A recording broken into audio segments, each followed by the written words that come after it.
Twelfth class बेटा। हम 15 chapter का 4th पार्ट कर रहे थे, जिसमें हमने पावर्स ऑफ द स्टेट पे फोकस किया था कि संविधान सभा के सामने एक प्रॉब्लम थी कि राज्य को कितनी शक्तियाँ दी जाएं। इसके विषय में विभिन्न लोगों के विभिन्न विचार थे। पंडित जवाहरलाल नेहरू ने एक दुर्बल केंद्रीय शासन व्यवस्था का अपोज किया। उनके अनुसार अगर हम ऐसा करते हैं तो इंटरनेशनल लेवल पर हम आवाज़ नहीं उठा पाएंगे और हम आम लोगों के साथ भी इंटीग्रेशन नहीं बना पाएंगे। इसी के तहत ड्राफ्ट कॉन्स्टिट्यूशन जब तैयार हो रहा था तो उसमें 3 लिस्ट्स ऑफ सब्जेक्ट्स बनाई गई, विषयों की 3 सूचियाँ बनाई गई। उस पर भी हमने क्लियर किया था, central list, union list, secondly state list और थर्ड करंट लिस्ट समवर्ती सूची।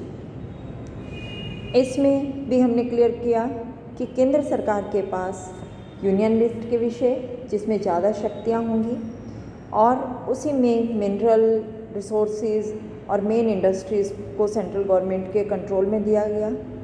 और आर्टिकल 356 में भी गवर्नर की सिफारिश पर केंद्र सरकार को स्टेट गवर्नमेंट के सारे राइट्स अपने हैंड में लेने का राइट भी दिया गया। और उसके बाद हमने देखा कि कुछ पावर्स स्टेट लिस्ट में डाली गई और कुछ पावर्स में स्टेट और सेंटर दोनों को ही पावर्स दी गई और उसके बाद लास्ट में मेन पावर्स सेंट्रल यानी यूनियन लिस्ट के हैंड में रही और ज़्यादातर अधिकार उसी के पास थे। अब इसी के तहत 4.1 आपका आता है, the centre is likely to break, केंद्र बिखर जाएगा। इसके बारे में किसने कहा? जो राज्य के राइट्स में सबसे ज़्यादा मद्रास के संतनम ने अपनी आवाज़ उठाई। उन्होंने कहा कि स्टेट्स को हमें ज़्यादा पावर देनी चाहिए। केंद्र को पावरफुल बनाने के लिए ज़रूरी है रीडिस्ट्रीब्यूशन ऑफ पावर्स हो। उन्होंने कहा कि सारी की सारी पावर जब हम सेंटर को दे देंगे तो वो मजबूत हो जाएगा, ये गलत फहमी है।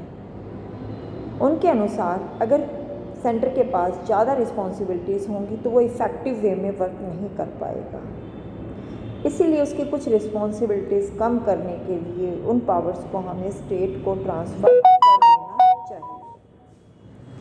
इसी के तहत उन्होंने आगे कहा कि जहाँ तक हमारा स्टेट के लिए सवाल है, अगर यही सिस्टम रहा तो वो हैंडीकैप्ड हो जाएगा।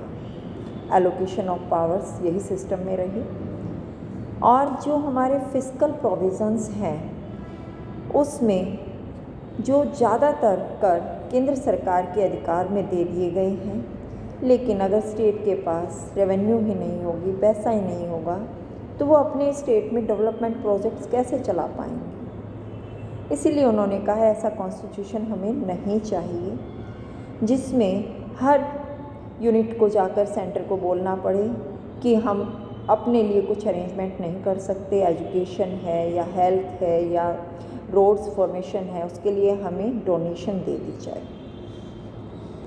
अगर ऐसा ही है तो हमें फेडरल सिस्टम को टोटली ख़त्म कर देना चाहिए और एक यूनिटरी सिस्टम हमें एस्टेब्लिश करना चाहिए।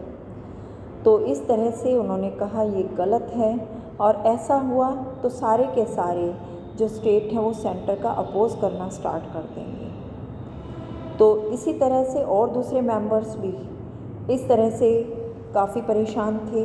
उनका मानना था कि जो कंकरेंट लिस्ट है और सेंट्रल लिस्ट है उसमें कम से कम टॉपिक्स रखे जाएं। इसी तरह उड़ीसा के एक मेंबर ने यहाँ तक कहा कि अगर कॉन्स्टिट्यूशन में ज़्यादा पावर स्टेट को ना दी गई और सेंटर को दे दी गई तो सेंटर जो है वो बिखर जाएगा। The centre is likely to break, ऐसा उन्होंने बोला। तो ये हमें क्लियर होता है कि के संतनम और मद्रास जो मेंबर थे, साथ में उड़ीसा के सदस्य, उन्होंने इस चीज़ का अपोज किया। इसके बाद हमारा नेक्स्ट टॉपिक हम नेक्स्ट वीडियो में देखेंगे।